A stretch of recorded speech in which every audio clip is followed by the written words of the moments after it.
The warm Missouri sun beat down on Tabitha Zimmer's tear-streaked face as she sat alone on her trunk by the riverbank, her wedding dress soaked through with river water and mud. The man who had promised to marry her, a stranger whose letters had painted such a promising picture, was nowhere to be found, having abandoned her the moment he'd seen her step off the steamboat. Missouri Territory, 1853. Tabitha pulled her damp shawl tighter around her shoulders, trying to ward off the chill that had nothing to do with the weather. 3 days she had traveled by steamboat up the Mississippi and then the Missouri River. 3 days of anticipation and fear, clutching the daguerreotype of Harold Jenkins, the man who had responded to her advertisement in the matrimonial news. The man who had taken one look at her, muttered something about her being too plain, and disappeared into the crowd, leaving her stranded. The few coins in her reticule wouldn't buy passage back to Boston. Her parents' farm had been lost to debt, her younger siblings scattered among relatives. There was nothing to return to. "Miss, you've been sitting there going on 3 hours now." Tabitha looked up, squinting against the sun at the tall figure standing over her. He wore dusty denims, a faded blue shirt, and a wide-brimmed hat that shadowed most of his face. A cowboy by the look of him. "I'm waiting for someone," she lied, her voice cracking. "No, you ain't." His voice was low, matter-of-fact. "Jenkins ain't coming back." Tabitha stiffened. "You know Mr. Jenkins," the cowboy spat to one side. "Know him well enough. 4th mail-order bride he's left high and dry this year. Man's a yellow-bellied snake who likes to feel important ordering up women, then finds excuses when they arrive." Fresh tears welled in Tabitha's eyes, and she looked away, unwilling to let this stranger see her cry again. "Name's Flint Yancy," he said, crouching down to her level. His eyes were a startling blue against his sun-weathered skin. "I run cattle about 15 miles north of here." "Tabitha Zimmer," she replied automatically, years of proper Boston manners not deserting her even now. He nodded once, then stood and grabbed the handle of her trunk, lifting it as if it weighed nothing. "You're mine now." Tabitha leapt to her feet. "I beg your pardon." Flint turned, those blue eyes now dancing with something like amusement. "Not like that, Miss Zimmer. I mean you're coming with me because you need somewhere to go, and I need someone to cook and keep house. My last housekeeper up and married one of my hands last month. And why would I trust you, Mr. Yansy? I've already been deceived once today." He set the trunk down and faced her squarely. "Because I'm offering you honest work for honest pay, not false promises. $3 a week plus room and board. If you don't like it after a month, I'll pay your way back east." Tabitha weighed her options. They were painfully few. "I can cook," she said finally, "and so I'm quite accomplished with needle and thread." "That'll do fine." He picked up her trunk again. "My wagon's just up the hill." Tabitha followed him, mud squelching in her once fine leather boots. Her wedding dress, the finest she owned, clung uncomfortably to her legs. The wagon was simple but sturdy, pulled by 2 strong-looking horses. Flint loaded her trunk in the back. "You have other clothes in there?" he asked, eyeing her bedraggled wedding dress. "Yes. Might want to change at the hotel before we head out. It's a rough ride." Tabitha hesitated. "I haven't any money for a hotel room." Flint sighed, digging in his pocket. He handed her a coin. "Room's at the end of the hall. Tell Mrs. Hollies I sent you. I'll wait out front." Half an hour later, Tabitha emerged from the hotel wearing her second-best dress, a serviceable brown wool with minimal bustle, more practical for travel than her ruined wedding gown. She'd pinned her chestnut hair up neatly under her bonnet and washed her face. If she couldn't be in control of her circumstances, she could at least be in control of her appearance. Flint nodded approvingly when he saw her. He helped her up onto the wagon seat, his hands strong and sure at her waist. "It's a fair distance," he warned as he flicked the reins. "We'll stop for the night at Fort Wilson." As the wagon pulled away from the river town, Tabitha took one last look at the steamboat dock where her dreams had died just hours before. Then she faced forward toward whatever awaited her at Flint Yancy's ranch. They traveled in silence for the first hour, the only sounds the creak of the wagon wheels and the steady clip-clop of the horses' hooves. Tabitha studied Flint from the corner of her eye. He was younger than she'd first thought, perhaps 25 or 26 to her 22 years. His profile was strong, with a straight nose and firm jaw darkened by stubble. His hands on the reins were calloused but clean, his nails trimmed short. "You got family back east?" he asked suddenly. "No, not anymore." Tabitha stared at her gloved hands in her lap. "My parents died of fever last winter. The farm was sold to cover debts." Flint nodded. "That why you answered Jenkins' advertisement?" "Yes, I have 3 younger siblings who were taken in by an aunt, I thought if I married, I could eventually bring them to live with me." She laughed bitterly. "How foolish that seems now." "Not foolish," Flint said quietly. "Brave." They lapsed back into silence until the sun began its descent toward the horizon, painting the vast prairie in gold and amber. Tabitha had never seen such open space, such endless sky. Despite her circumstances, she couldn't help but marvel at the beauty of it. Fort Wilson turned out to be little more than a trading post with a small military presence and a rough lodge where travelers could rent rooms. Flint secured 2 small chambers and paid for hot meals. The food was simple but hearty: venison stew, corn bread, and strong coffee. Tabitha ate ravenously, suddenly aware she hadn't had anything since breakfast on the steamboat. "You need anything else?" Flint asked when she'd finished. Tabitha shook her head. "No, thank you." "You've been very kind, Mr. Yansy." Something flickered across his face, but he only nodded. "We'll head out at first light. Sleep well, Miss Zimmer." In the privacy of her tiny room, Tabitha finally allowed herself to process the day's events. She'd traveled across half the continent to marry a man who'd rejected her on sight. Now she was traveling to an unknown ranch with a man she'd just met to work as his housekeeper. It wasn't at all what she'd planned, but perhaps it was better than the alternative: being stranded penniless in a river town. At least Flint Yancy seemed honorable. And if he wasn't? Well, Tabitha reached into her boot and pulled out the small knife her father had given her for protection. She wasn't entirely defenseless. She fell asleep with the knife under her pillow, too exhausted to worry further. True to his word, Flint had them on the road at dawn. The second day of travel was more companionable than the first. Tabitha found herself asking questions about the ranch, and Flint answered readily. "It's not the biggest spread in the territory, but it's growing. Got about 800 head of cattle and 12 hands working for me. The house is decent. My pa built it 15 years back before the consumption took him. Ma followed 2 years later." "You've been alone all this time?" Flint shrugged. "Had my brother Nate until 49. He caught gold fever and headed to California. Gets a letter from him maybe once a year." "No wife, children?" Tabitha immediately regretted the personal question. "No," the word held finality. Then more gently, "House has 4 bedrooms. You'll have your own space, don't worry." Late in the afternoon, they crested a rise and Flint reined in the horses. "There it is," he said, pointing. "Yansy Ranch." Spread out before them was a green valley cradled by rolling hills. A river, not the mighty Missouri, but a good-sized creek, snaked through the bottomland. Near its bank stood a large log house with a covered porch wrapping around it. Several outbuildings clustered nearby, and in the distance, cattle dotted the hillsides.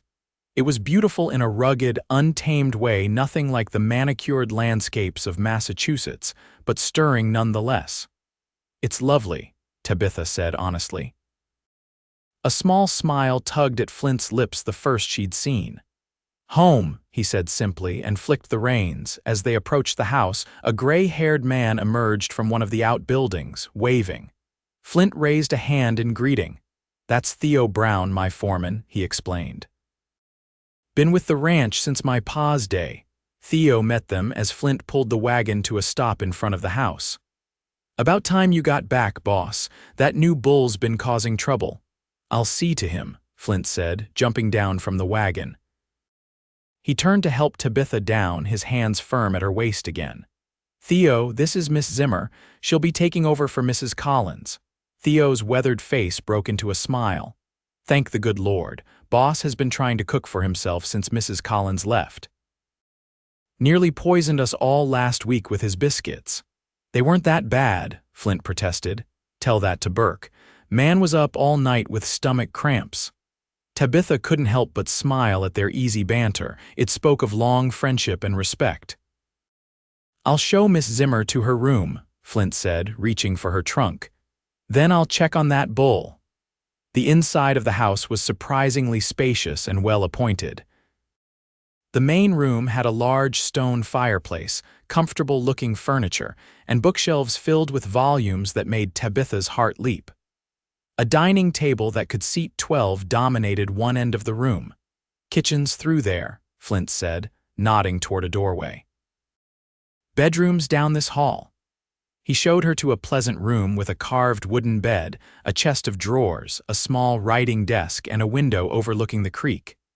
It was simple but clean, with fresh linens on the bed and a colorful quilt folded at the foot. This was my mother's sewing room, Flint explained, setting down her trunk. Figured you might like it better than the Hans bunkroom where Mrs. Collins stayed. It's perfect, Tabitha said, genuinely pleased. Thank you. I'll let you get settled. Supper's usually at 6, but after traveling, we can make it later if you need. 6 is fine, Tabitha assured him. I'll start on the meal as soon as I've freshened up. Flint hesitated at the door. You don't have to cook tonight if you're tired. We can manage. Nonsense. It's why I'm here, isn't it? Tabitha straightened her shoulders. Besides, after hearing about your biscuits, I feel it's my duty to save your men from further suffering. Flint's laugh was unexpected, a rich, warm sound that transformed his serious face. Fair enough, Miss Zimmer. I'll warn them to approach with caution just in case. After he left, Tabitha sat on the edge of the bed, taking stock. The room was nicer than she'd expected, the ranch more prosperous, and Flint Yancy, he wasn't what she'd expected either. There was a kindness beneath his gruff exterior that surprised her. This wasn't the life she'd traveled west for, but perhaps it wouldn't be so terrible after all. The kitchen was well-stocked but disorganized, bearing the hallmarks of a space where men had been fending for themselves. Tabitha set to work immediately, taking inventory and planning a simple but hearty meal. She found flour, lard, dried beans, salt pork, and a surprising bounty of vegetables in a cool cellar accessed through a trapdoor in the pantry floor. By 6 o'clock, she had beans simmering with salt pork, fresh cornbread baking, and a large pot of coffee brewing. The smells drew men to the house like bees to flowers. Flint arrived with 7 ranch hands, men of varying ages who removed their hats and nodded respectfully when introduced to Tabitha. They ate with the enthusiastic appreciation of hard-working men who'd gone too long without proper cooking. Miss Zimmer, this cornbread would make an angel weep, declared a weathered cowboy named Sam. We've been suffering something fierce since Mrs. Collins left us. It's just cornbread, Tabitha demurred, but she was pleased nonetheless. Don't let them fool you, Flint said, helping himself to a second piece. They complained just as much about Mrs. Collins' cooking until she was gone. That's because we didn't know how good we had it, another hand Burke replied. No offense to your efforts, boss. Laughter rumbled around the table, and for the first time since arriving in Missouri, Tabitha felt something like belonging. Over the next 2 weeks, Tabitha settled into a routine. She rose early to prepare breakfast for the hands, spent mornings cleaning and organizing the house, afternoons cooking and baking, and evenings mending clothes for the men, who paid her extra for the service. The ranch house, which had clearly been neglected in the housekeeping department, began to shine under her care. She washed windows, beat rugs, polished furniture, and organized the pantry. In her spare moments, she explored Flint's library, surprised to find classics alongside practical manuals on animal husbandry and agriculture. Flint himself was often gone from dawn until dusk, working with the cattle or riding the boundaries of his property. But in the evenings, he would sit at the table after the other men had retired to the bunkhouse, drinking coffee while Tabitha darned socks or hemmed trousers. Their conversations started tentatively, but grew more comfortable with each passing night. She learned that he had been born on the ranch, had gone to school until he was 16, and had fought briefly in the Mexican War before returning to take over the ranch when his father's health failed. In turn, she told him about growing up on a small farm in Massachusetts, her love of books, and her dreams of someday becoming a teacher. "Why didn't you?" he asked one night. "Become a teacher, I mean." Tabitha's hands stilled on the shirt she was mending. "I wanted to. I even attended the normal school for a term, but then my father got sick and the money was needed elsewhere." She resumed her stitching. "After my parents died, teaching positions were scarce and I had no references or connections." Flint was quiet for a moment. "There's talk of building a proper schoolhouse in town next year. They'll need a teacher." Tabitha looked up, surprised. "Are you suggesting?"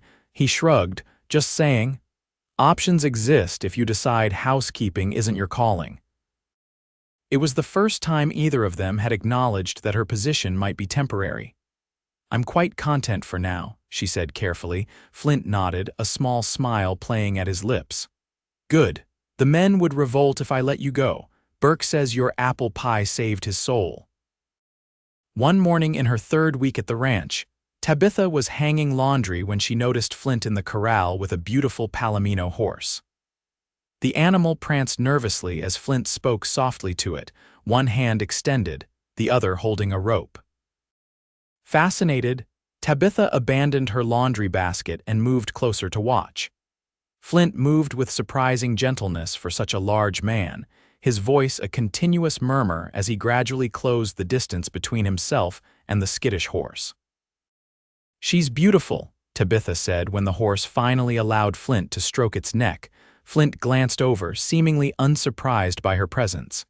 "She is. Found her running with a wild herd 2 days ago. She's got saddle marks, though someone owned her once." "What will you do with her?" "Train her properly if she'll let me." He rubbed the horse's forehead. "Somebody mistreated this one. She's fearful, not mean." "Like people," Tabitha observed. Flint's gaze met hers, something unreadable in his blue eyes. "Exactly like people." The moment stretched between them, laden with unspoken understanding.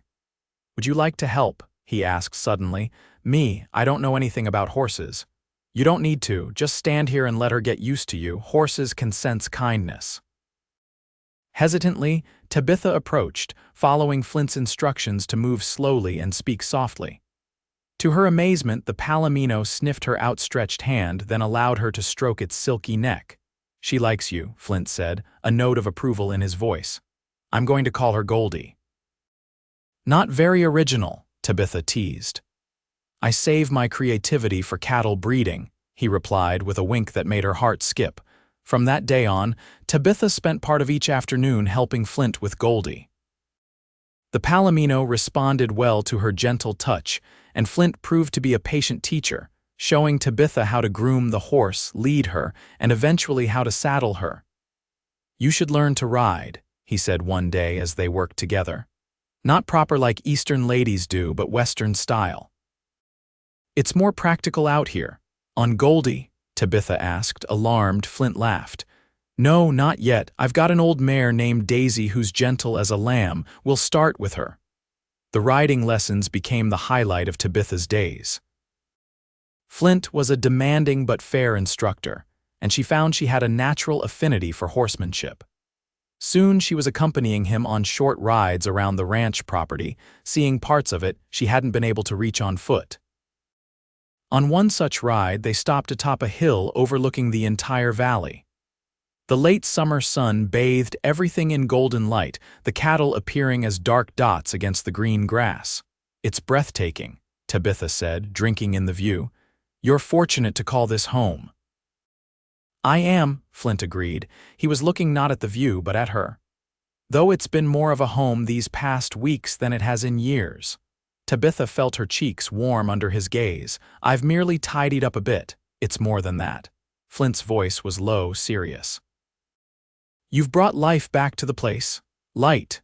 The intensity in his eyes made her pulse quicken. No man had ever looked at her that way, certainly not Harold Jenkins when he'd rejected her at the riverfront. "I'm glad," she said softly. Flint seemed about to say more when thunder rumbled in the distance. They both looked up to see dark clouds gathering to the west. "Storm's coming," he said, his voice returning to its normal tone. "We should head back." They rowed quickly, but the storm moved faster.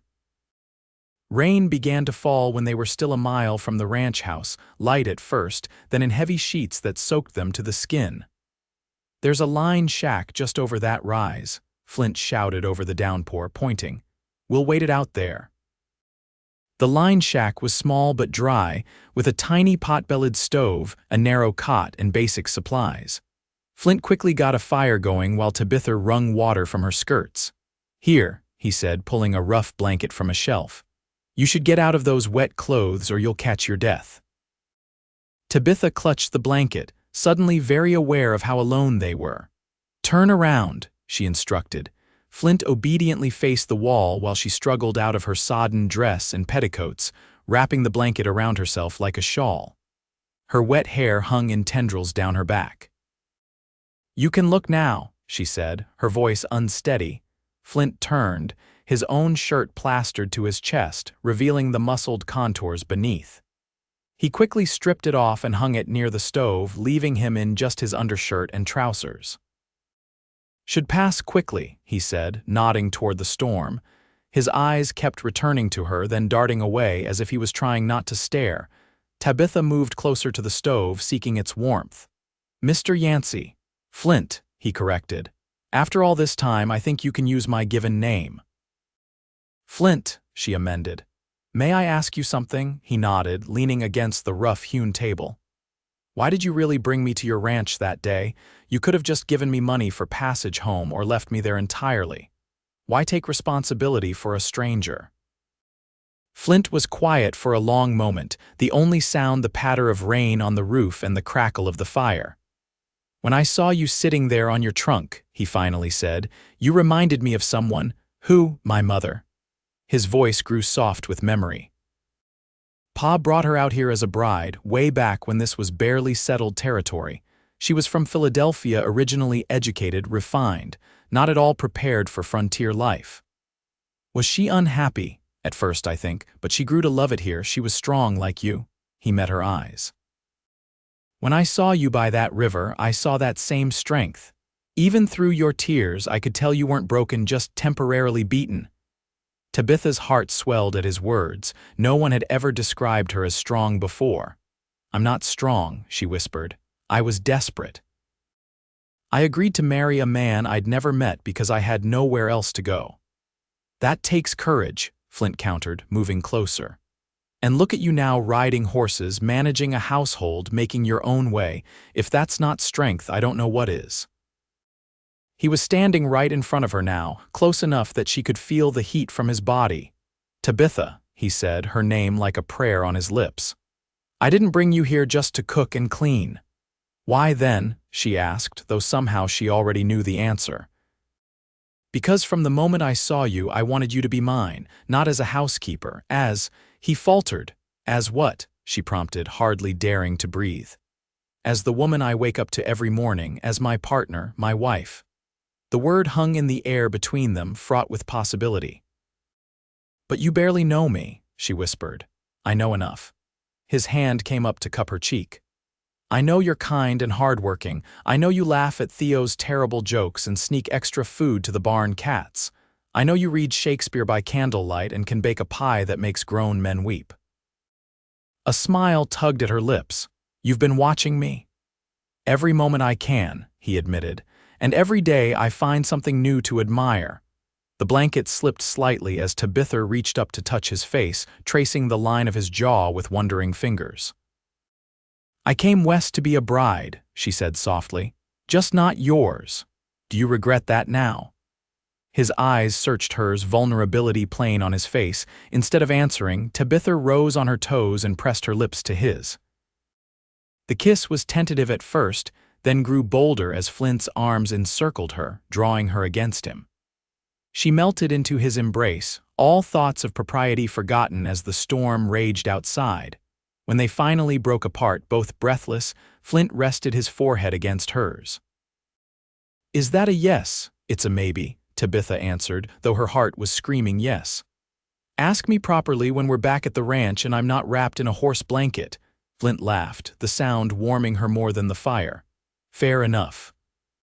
But know this, Tabitha Zimmer, I intend to court you properly, and I intend to win your heart." "You're well on your way," she admitted, and pulled him down for another kiss. The storm passed and they returned to the ranch, their relationship fundamentally changed. True to his word, Flint began courting Tabitha in earnest, bringing her wildflowers, taking her on picnics, and reading poetry with her in the evenings after the ranch hands had retired. Word spread quickly among the men, who teased their boss mercilessly but with good humor. They were uniformly supportive, especially Theo, who told Tabitha privately, "About time that boy found someone. Been too long alone." 3 weeks after the storm, on a perfect autumn evening, Flint led Tabitha to the hilltop where they'd first almost acknowledged their feelings. A blanket was spread on the ground with a simple supper laid out upon it. As the sun began to set, painting the sky in brilliant oranges and pinks, Flint took her hands in his. "Tabitha Zimmer," he said, his voice steady despite the nervousness in his eyes. "When I found you by that river, I told you you're mine now. I didn't know then how much I would come to want that to be true, not as my housekeeper, but as my wife, my partner, the mother of my children." He dropped to one knee, pulling a small velvet box from his pocket. Inside was a delicate gold ring set with a small diamond. "It was my mother's," he explained. "Pa had it made for her after their first year here when he could finally afford it." Tears welled in Tabitha's eyes as Flint continued. "I'm asking you properly now, will you marry me? Will you build a life with me here, raise our children on this land, grow old with me under these skies?" Tabitha didn't hesitate. "Yes," she said, her voice breaking with happiness. "Yes, Flint Yancy, I will marry you." He slipped the ring onto her finger, then pulled her into his arms, kissing her with a passion that left her breathless. When they finally parted, they sat together on the blanket, watching as stars appeared one by one in the darkening sky. "I have something to tell you," Flint said, reaching into his pocket again. "I got a letter from the town council yesterday. They're looking for a teacher for the new school after all sooner than expected. The building will be ready by spring." Tabitha looked at him in surprise. "But I thought that you'd have to choose." He shook his head. "The school's only 3 miles from the ranch. You could ride Goldie there and back each day, or I could drive you in the wagon until you're comfortable on your own. You'd let me teach and be your wife," Flint smiled. "I don't want just a housekeeper in a wifely role, Tabitha. I want you with all your dreams and abilities. If teaching is your calling, who am I to stand in the way, overcome?" Tabitha threw her arms around him.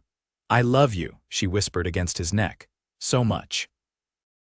"And I love you," he replied, holding her close. "More than I thought possible."